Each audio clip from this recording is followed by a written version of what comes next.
오늘 이 새벽에 하나님께서 저희에게 주신 말씀은 요한계시록 8장 1절부터 13절까지의 말씀입니다. 네, 제가 가지고 있는 성경으로 신약 성경 406페이지에 있습니다.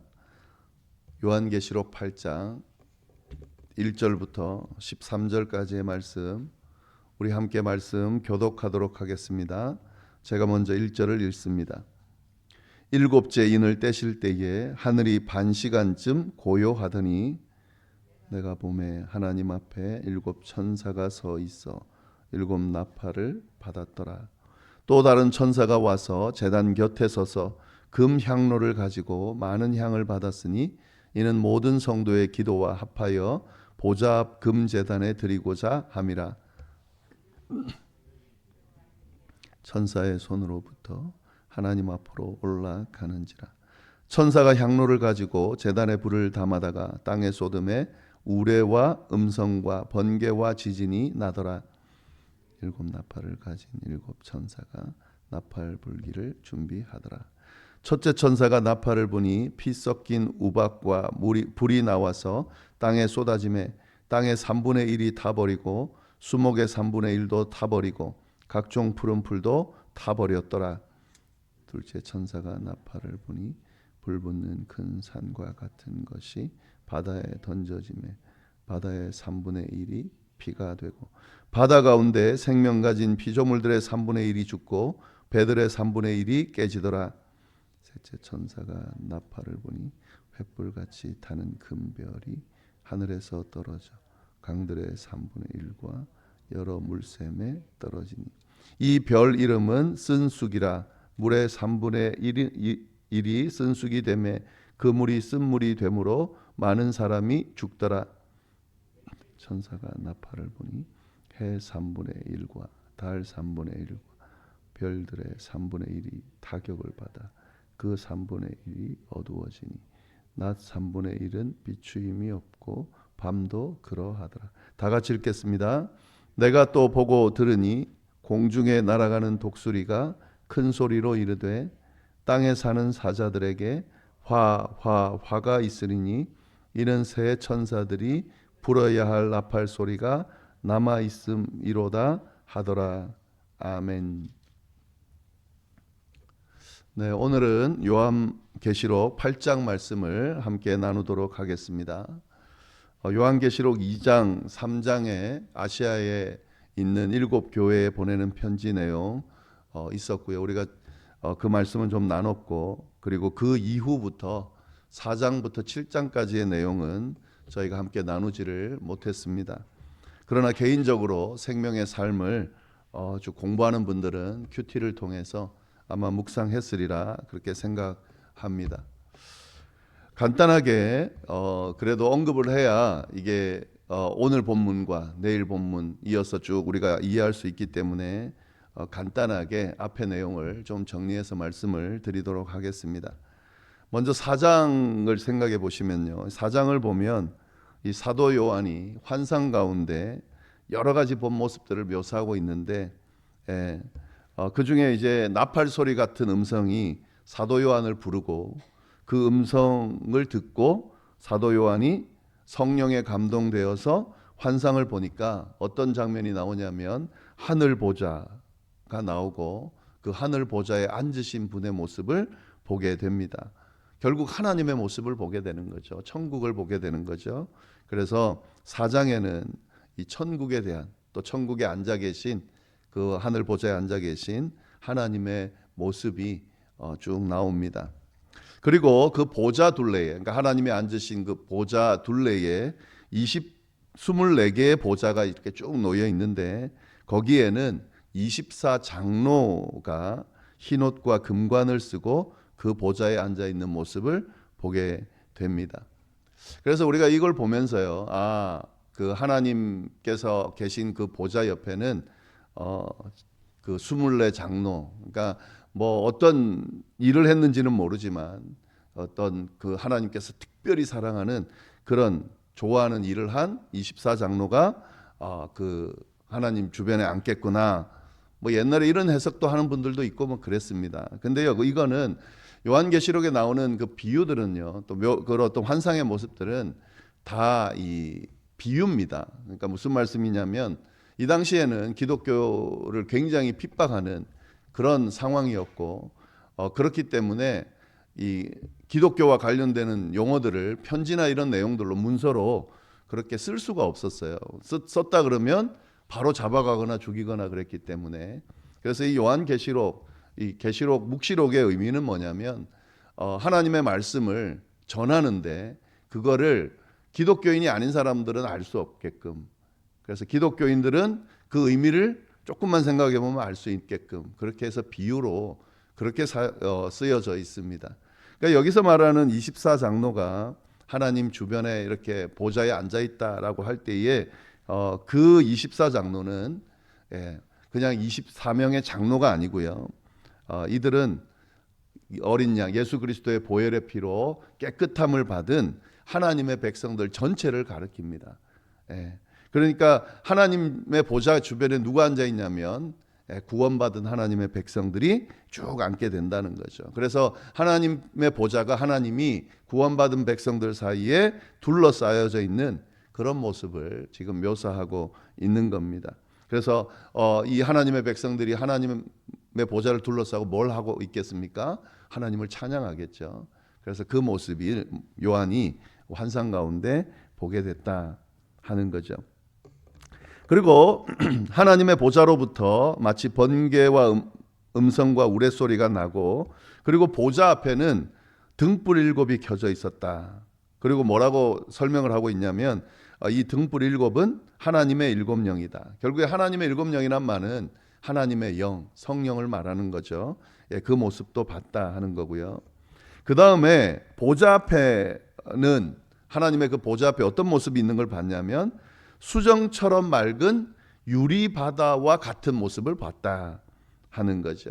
그러니까 하나님의 보좌 앞에 유리 바다와 같은 수정처럼 맑은 그런 바다가 펼쳐져 있는 것을 봤다 하는 거죠. 그리고 그 보좌, 하나님의 보좌 가운데와 그 둘레에 네 생물이 있는데 그 네 생물은 뭐냐면 앞뒤로 눈이 가득한 그런 네 생물이 있더라 하는 거죠. 그래서 이 네 생물의 모습을 묘사하고 있죠.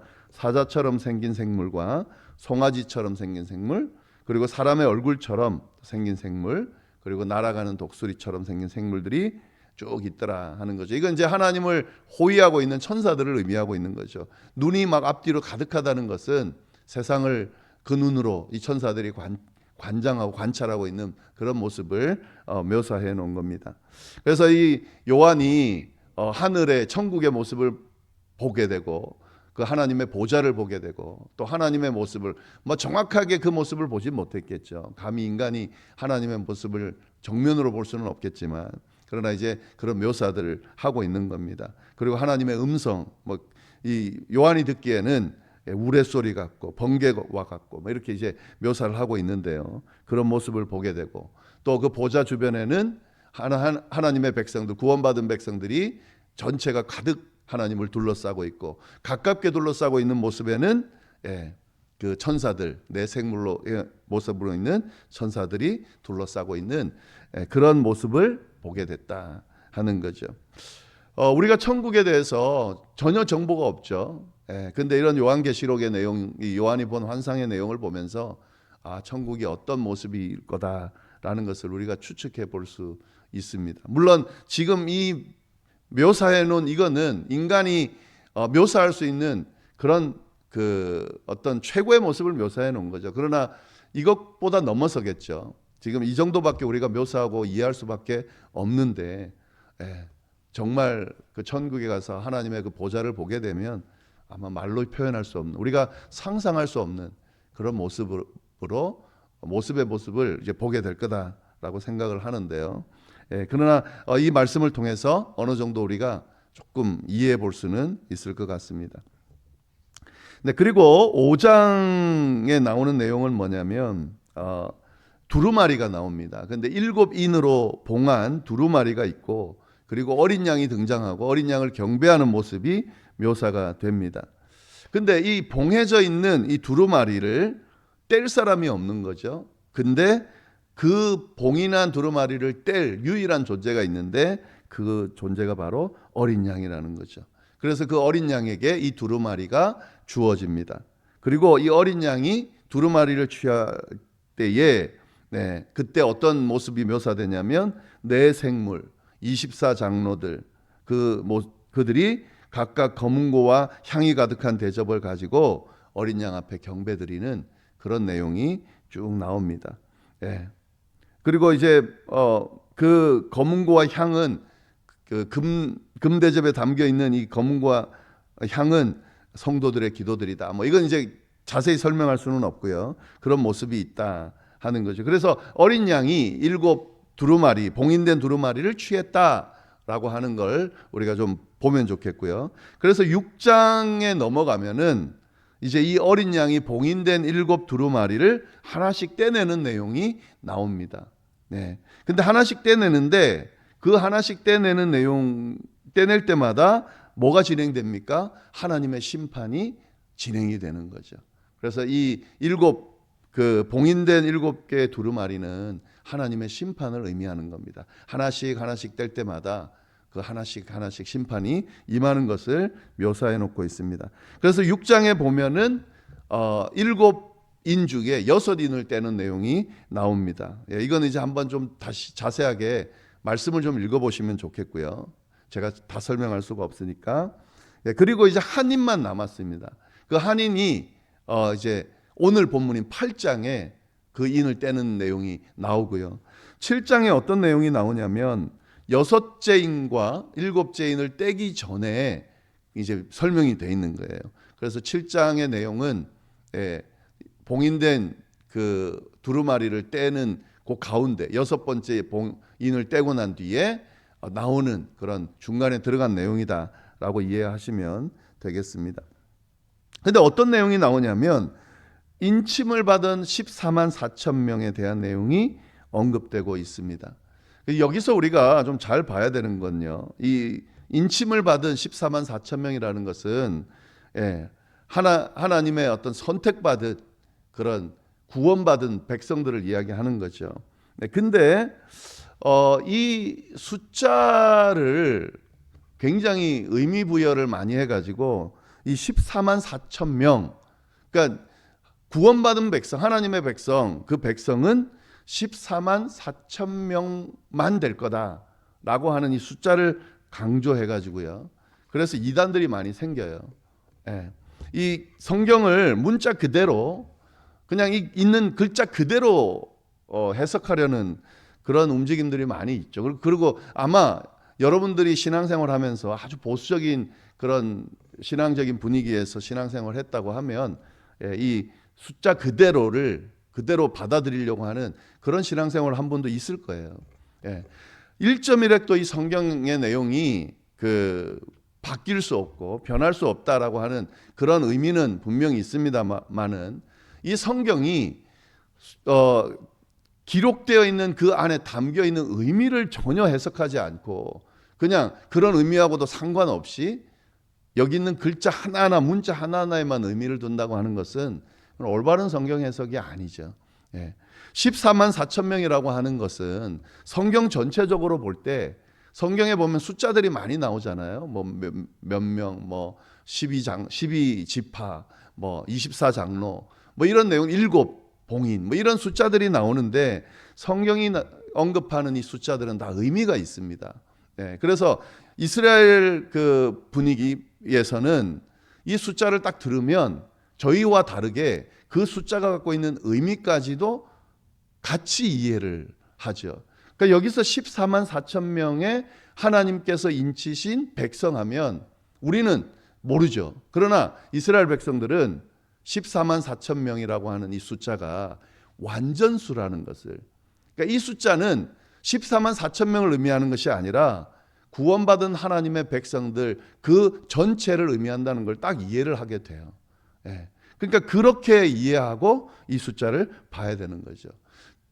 특히 요즘 그 이단들 중에 제일 이 14만 4천 명에게 의미 부여하는 이단이 누굽니까? 신천지가 포교 활동할 때 이 14만 4천 명 안에 포함되어야 된다라고 하면서 경각심을 불러일으키면서 굉장한 열심을 요구를 합니다. 그래서 신앙이들끼리도 싸우게 만들어요. 왜냐하면 이 14만 4천 명 안에 들어가야 되니까.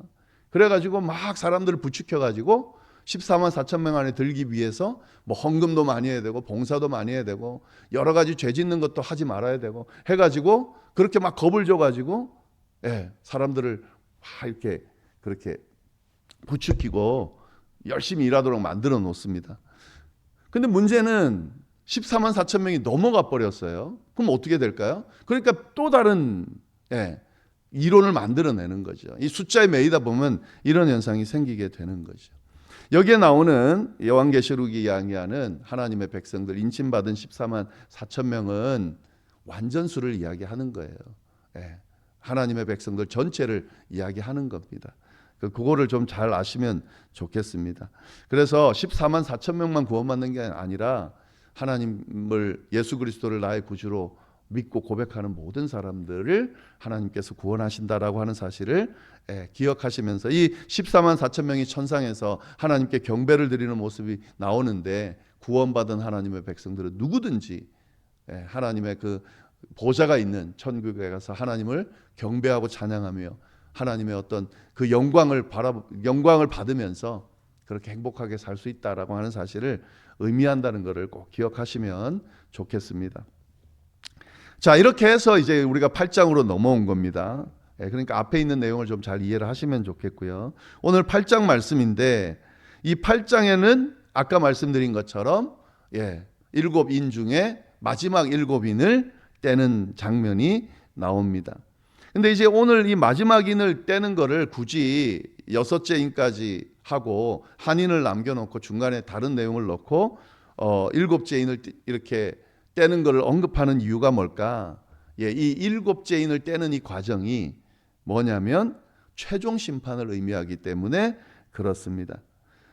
그래서 어린 양이 이 7번째 인을 그 두루마리 7번째 인을 딱 뗄 때의 모습을 보면은 오늘 내용을 보면은 앞에 6번째 인까지 뗄 때와는 다르게 이 7번째 인을 떼니까 일어나는 일들이 쭉 있더라는 거죠. 그래서 그 내용을 묘사하고 있다는 것을 이해하면서 말씀을 좀 보면 좋겠습니다.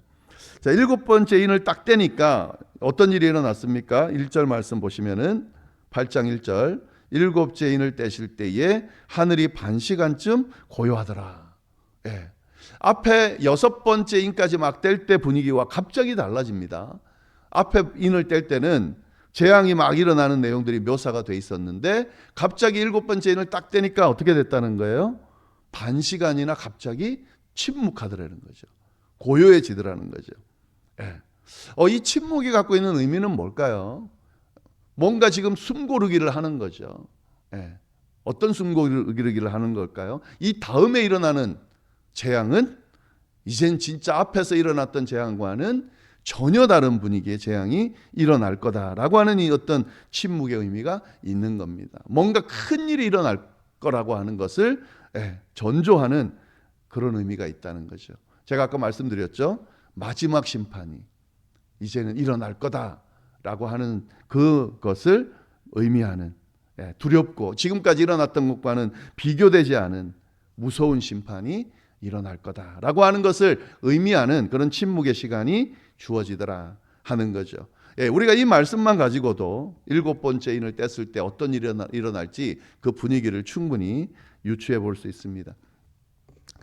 자, 그렇게 해서 7째 인을 떼서 반 시간쯤 침묵하고 있는 중에 그때에 요한이 딱 보니까 어떤 모습이 묘사되고 있습니까? 2절 말씀, 내가 봄에 하나님 앞에 7 천사가 서 있고 7 나팔을 받았더라.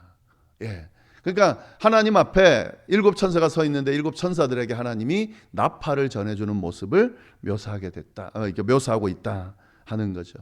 우리가 여기서 계시록 차원에서 내용을 이해할 게 뭐냐면 7 봉인된 7 두루마리를 하나씩 뗄 때마다 하나님의 심판이 임했잖아요. 이제는 뭘로 전개가 되냐면 천사들이 나팔을 불면서 하나님의 심판이 임하는 내용으로 넘어가는 내용이 지금 기점입니다. 그걸 우리가 잘 보시면 좋겠는데 이 천사들이 하나씩 나팔을 받아서 나팔을 하나씩 불 때마다 하나님의 심판이 마치 인을 뗄 때마다 임했던 그 심판의 내용이 쭉 언급되고 있습니다. 그래서 이 일곱 나팔의 그 시작이 6절 보시면은요, 6절에 일곱 나팔을 가진 일곱 천사가 나팔을 불기를 준비하더라 하고는 이제 첫째 천사가 나팔을 쭉 불기 시작해요. 그래서 어디까지 가냐면 11장 19절까지 일곱 나팔을 부는 내용이 나오고, 하나 나팔을 불 때마다 하나님의 심판이 임하는 것을 묘사하는 내용이 나온다 하는 거죠. 그래서 이 내용을 좀 잘 보시면 좋겠습니다. 두루마리 인 심판의 내용이 나팔 심판의 내용으로 넘어가는 이 기점을 묘사하고 있는데, 그 기점에 어떤 일이 일어났습니까? 반 시간 동안 침묵하는 고요한 그런 시점이 일어나고, 그 시작은 뭐가 알렸습니까? 마지막 7번째 인을 뗐을 때에 그런 일들이 일어날 것을 드러냈다 하는 것을 좀 보시면 좋겠습니다. 그래서 8장에는 네 번째 나팔을 불고 그 심판이 나오는 내용이 나옵니다. 그래서 6절 이하부터 좀 보시면은요, 일곱 천사가 이제 하나님께 받은 나팔을 불기를 준비하고, 7절 보시면은 첫 번째 나팔을 불죠.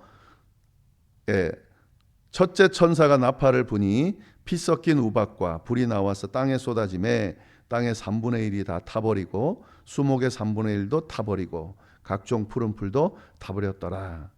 첫 번째 나팔을 부니까 어떤 심판이 임했습니까? 하늘로부터 피 섞인 우박과 불이 땅에 쏟아졌다는 거죠. 여기 보면은 이 땅이 황폐하게 되는 심판이 임하는 것을 알 수가 있습니다. 첫째 나팔 부니까 땅이 하나님의 심판을 받는 그런 내용이 묘사되어 있고요. 둘째 나팔 8절부터 8절 9절 보시면은 둘째 천사가 나팔을 부니까 불붙는 큰 산과 같은 것이 바다에 던져짐에 바다의 3분의 1이 피가 되고 바다 가운데 생명 가진 피조물들의 3분의 1이 죽고 배들의 3분의 1이 깨지더라. 두 번째 나팔은 바다에 대한 심판이 임하는 것을 쭉 묘사하고 있습니다. 그러니까 땅도 황폐하게 되고 바다도 황폐하게 되는 그런 하나님의 심판이 임할 거다라고 하는 거고요. 그 다음에 셋째 나팔 10절 보시면은 셋째 천사가 나팔을 부니 횃불같이 타는 큰 별이 하늘에서 떨어져 강들의 3분의 1과 여러 물샘에 떨어지니 이 별 이름은 쓴쑥이라. 물의 3분의 1이 쓴쑥이 되매 그 물이 쓴 물이 되므로 많은 사람이 죽더라. 횃불같이 타는 큰 별이 하늘에서 떨어졌다. 그래서 이거를 뭐라고 하면 운석이나 해성으로 그렇게 이제 이해를 합니다. 그러니까 우주에 있는 운석이나 해성이 이 지구로 떨어져서 심판이 임하는 지구가 멸망하는 모습을 이제 묘사한 거죠. 여기서 그래서 쓴쑥이라는 것을 어떤 학자는 이제 해석하기를, 이게 정확히 뭔지는 모르죠. 그런데 운석이나 특히 해성이나 이런 것들이 지구에 오게 되면 우리 인간들이 살 수 없는, 생물들이 살 수 없는 유해 물질들이 우주에 있는 운석이나 해석에 있다고 보는 거잖아요. 그럼 그런 것들이 와서 우리를 인간들을, 생물들을 살 수 없게 만든다. 뭐 그렇게 해석하는 분도 있습니다. 그렇게 해서 셋째 재앙이 임하고요. 그 다음에 넷째 천사가 나팔을 부니 12절 넷째 천사가 나팔을 부니까 해 3분의 1과 달 3분의 1과 별들의 3분의 1이 타격을 받아 그 3분의 1이 어두워지니 낮 3분의 1은 비춤이 없고 밤도 그러하더라. 네 번째 나팔을 부니까 해와 달과 별들이 파괴되는 그런 심판의 재앙이 임한다라고 쭉 묘사를 하고 있는 거죠. 그리고요, 이제 다섯 번째 나팔 이야기가 나와야 되는데 13절 보면은 내가 또 보고 들으니 공중에 날아가는 독수리가 큰 소리로 이르되 땅에 사는 사자들에게 화가 있으리니 이는 새 천사들이 불어야 할 나팔 소리가 남아 있음이로다 하더라. 굉장히 좀 특징적이죠. 넷째 나팔까지 불고 자연스럽게 다섯 번째, 여섯 번째, 일곱 번째는 넘어가야 되는데 갑자기 멈추고 7절 말씀이 나오면서 어떤 내용이 나오고 있습니까? 독수리가 하나 나타나가지고 큰 소리로 외친다는 거죠. 보통 일반적으로 이 당시 분위기에서는 그 독수리가 나타난다는 건 신의 어떤 소식을 전하는 그런 의미가 있는데, 지금 독수리가 나타나서 하나님의 그 뜻을 전하고 있는 거죠. 뭐라고 전하고 있습니까? 화가 임할 거라는 거예요. 근데 화가 몇 번 임합니까? 3번 임한다는 거죠. 예. 그러니까 이 천사들이, 그러니까 이제 독수리의 모습을 한 천사들이 그러니까 독수리가 소식을 전하는데, 어떤 소식을 전하냐면 남은 새 나팔, 천사들이 이제 나팔을 불 건데, 그 나팔에 대해서 뭔가 어떤 그 위기감을 고조시키는 그런 소식을 전하고 있다는 거죠. 이 앞에 네 나팔을 불 때도 큰 재앙이었지만 이제 진짜 큰 재앙이 임할 거다. 화가 임할 거다. 화가 임할 거다. 이거 3번이나 반복해가지고 이야기하고 있다는 겁니다. 그러니까 지금 5번째, 6번째, 7번째 나팔을 불게 되면 임할 그 심판에 대해서 언급을 하면서, 이건 진짜야, 정말 이제 무서운 심판이 임할 거야 라고 그렇게 지금 소식을 전하고 있는 거죠. 그렇게 하고 이제 9장에 보면은 5째 나팔, 6째 나팔 쭉 그렇게 재앙이 임하게 됩니다. 여러분, 이 말씀은 우리가 그냥 무슨 소설 보듯이 그냥 이럴 수 있겠구나 하는 그런 내용이 아닙니다. 이거는 우리가 알고 있는 그런 그 소설들이 있잖아요. 그런 소설들이 아니죠. 하나님의 말씀입니다. 반드시 이루어질 하나님의 말씀입니다. 무슨 말이냐면, 심판의 때가 임하면 반드시 이런 재앙이 우리에게 임할 거라는 거죠. 다른 사람에게 임하는 게 아니라 바로 우리에게, 이 나라에, 이 세상에, 이 우주에, 이 지구의 우주에 임할 거라는 거죠.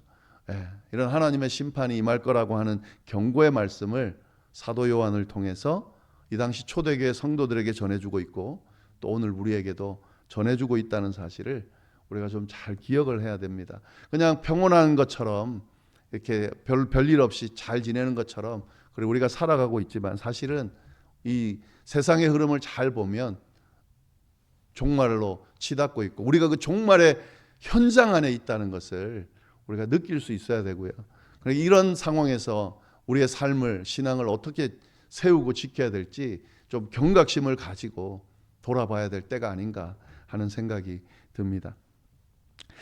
마지막으로 제가 한 가지 말씀을 안 나누고 넘어갔죠. 중요하기 때문에 제가 따로 뗐습니다. 그게 뭐냐면 3절부터 5절까지의 말씀입니다. 7번째 인을 뗄 때 2가지 환상을 보죠. 한 가지 환상은 뭘 봤습니까? 하나님 앞에 7 천사가 하나님으로부터 7 나팔을 받는 내용을 봤습니다. 그 다음에 또 어떤 내용을 보냐면 3절 말씀 보세요. 또 다른 천사가 와서 제단 곁에 서서 금향로를 가지고 많은 향을 받았다는 거죠. 근데 그 향이 뭐냐? 설명이 돼 있죠. 모든 성도의 기도와 합하여 보좌 앞 금제단에 드리고자 함이다. 그리고 이 향연이 성도의 기도와 함께 천사의 손으로부터 하나님 앞으로 올라가는지라. 천사가 향로를 가지고 제단에 불을 담아다가 땅에 쏟음에 우레와 음성과 번개와 지진이 나더라. 이렇게 지금 묘사가 되어 있습니다. 그러니까 7 천사 말고 다른 천사가 와서 금향로, 향이 담긴 금향로를 받았는데, 그 향과 함께 뭘 하겠다는 거죠? 모든 성도의 기도와 합쳐가지고, 그리고 제단 앞에 드리는 이 모습을 묘사를 했다는 거죠.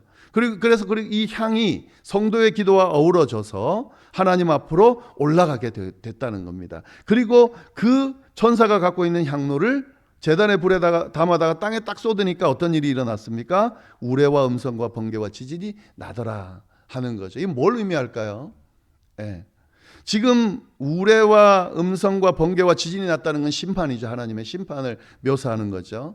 근데 이 하나님의 심판이 일어나는 이 상황을 보면 모든 성도의 기도와 합해져 가지고 이것이 하나님 앞에 들려 올라가게 되고, 하나님께서 그걸 받으시고 하나님의 심판이 임했다. 이렇게 우리가 이해할 수 있습니다. 무슨 말이냐면, 하나님의 심판이 하나님의 뜻 안에서 이루어지지만, 이 하나님의 심판에 누가 참여하고 있다는 거예요? 성도들의 기도가, 모든 성도들의 기도가 함께 어우러져서 이 하나님의 심판이 임하고 있다 하는 거죠. 네. 우리가 살펴보지 않았지만 6장 10절에 보면은요, 순교자들의 기도가 나옵니다. 자신들의 핏값을 갚아달라고 순교자들이 하나님께 기도를 드려요. 그리고 난 뒤에 뭐가 나오냐면 그 기도의 응답으로 6번째 인의 심판이 이어집니다. 그러니까 무슨 말이냐면 순교자들이 하나님 앞에 드린 기도가 하나님 앞에 상달되고 하나님께서 그 기도를 들으시고 그 억울함을 풀어주신다라고 하는 내용이죠. 여러분, 신앙생활 하면서 특히 우리는 뭐 좀 평안하게 신앙생활 하지만 핍박 가운데 죽음을 무릅쓰고 신앙생활하는 신앙인들의 그 모습 안에 하나님을 향한 기도들이 담겨 있겠죠. 도와달라고, 고쳐달라고, 이기게 해달라고, 끝까지 버티게 해달라고, 또 저 억울하게 우리를 지금 해하고 있는 저 원수들을 제거해달라고, 네, 그들을 벌해달라고. 근데 그 기간 동안은 하나님이 응답하지 않을 때가 있습니다. 하지 않는 그런 상황이 전개됩니다. 그러나 여러분 꼭 기억하시기를 바랍니다. 하나님의 백성들의 기도를, 순교자들의 기도를, 외침을 하나님은 절대로 외면하지 않으신다는 거죠. 반드시 그 억울함을 풀어주신다는 거죠. 해결해 주신다는 거죠. 그리고 이런 부조리한 죄 많은 이런 세상, 이 세상 안에서 거룩함을 지키고 살아가면서 그 거룩함 가운데 하나님 앞에 드리는 간구들을 하나님께서 받으시고 그와 함께 심판의 자리에 함께하게 해주신다는 사실을 이 말씀을 통해서 우리가 잘 알 수가 있습니다. 두 가지를 우리가 잘 기억해야 되겠죠. 여러분, 우리가 함부로 하나님의 백성들, 성도들에 대해서 쉽게 정죄하고 쉽게 판단하고 또 쉽게 손가락질하고 쉽게 다투고 그러지 마셔야 돼요. 아무리 지금 막 화가 나고 그래도 함부로 입 밖으로 그렇게 내뱉는 것은 굉장히 위험합니다. 그들이 하나님의 신실한 백성인지 아닌지 누구도 모르잖아요. 그죠? 하나님께서 심판하실 거예요. 반드시 하나님께서 억울함을 풀어주실 거예요. 만약 억울한 일이 있고 잘못된 일이 있다면 하나님께서 심판하시고 고쳐주실 거예요. 함부로 입을 열어서 그들을 정죄하고 그들에 대해서 저주하고 그러면 같은 사람이 되는 거예요. 하나님이 그 모습을 그대로 두지 않습니다. 그걸 좀 잘 아셔야 됩니다. 또 거꾸로 억울함을 갖고 있다 하더라도 하나님 앞에 토로하는 그 토로를 하나님이 들으실 거예요. 하나님 앞에 내어놓고 하나님 앞에 질문하고 하나님 앞에 원망하고 하나님께 도움을 요청하는 이 과정이 참된 신앙인의 모습이고 그것이 우리를 보호하는 길이고 우리를 바로 세우는 길이라는 것을 우리가 좀 기억하면 좋겠습니다. 너무 쉽게 목회자들이나 또 성도들이나 너무 쉽게 평가하고 너무 쉽게 말하고 너무 쉽게 대하고 좀 그러는 것 같아요. 제가 목회자라서 저를 보호하려고 하는 게 아니라 성도들끼리 마찬가지입니다. 하나님께서 선택한 하나님의 백성들이라는 것을 먼저 생각하면서 조심하면서 그럼 어떤 것들이 있으면 하나님 앞에 이야기하세요. 하나님 다 아십니다. 반드시 해결해 주십니다. 심판해 주십니다. 막 너무 나서가지고 자기가 마치 신이라도 된 것처럼 그렇게 평가하고 해서 하나님의 심판의 자리에 도리에 들어가는 그런 어리석은 행동들을 우리가 하지 않기를 간절히 바랍니다. 네, 오늘 말씀들 잘 좀 생각하면서 우리의 신앙을 추스르고 삶을 추스르는 그런 우리 모두가 될 수 있기를 바랍니다. 기도하겠습니다. 하나님 아버지, 참으로 감사합니다. 귀한 말씀, 특별히 계시록의 말씀을 통해 하나님 우리에게 경각심을 불러일으켜 주시고 우리의 믿음을 점검하게 해주시고 또한 꼭 역으로 저 천국을 소망하게 해주시고 하늘 보자 또 하나님을 기대하게 해주심에 감사를 드립니다. 하나님, 우리에게 이 종말의 시대를 살아가는 우리에게 좀 더 주님 긴장하는 모습이 있도록 경각심을 가지는 모습이 있도록 인도하여 주시고 더 큰 소망을 가지고 주님과 함께 영원토록 살 그날을 기대하면서 이 삶을 행복하게 의미 있게 잘 보낼 수 있게 주여 인도하여 주옵소서. 아직도 하나님이 심판의 때가 임하고 있음에도 불구하고 이 주님을 믿고 구원받지 못한 사람들이 참 많습니다. 이 심판의 길로, 심판의 자리로 가고 있는 사람들이 많습니다. 하나님 그들을 불쌍히 여겨주시고 빨리 돌이켜 주셔서 구원받게 하시고 이 심판의 자리에서 구원의 자리로 옮기는 역사가 일어나게 인도하여 주옵소서. 이후에 드리는 개인의 기도와 또 중보의 기도 위에도 하나님 함께하여 주시기를 간절히 바라고 살아계신 예수님의 이름으로 기도드립니다. 아멘.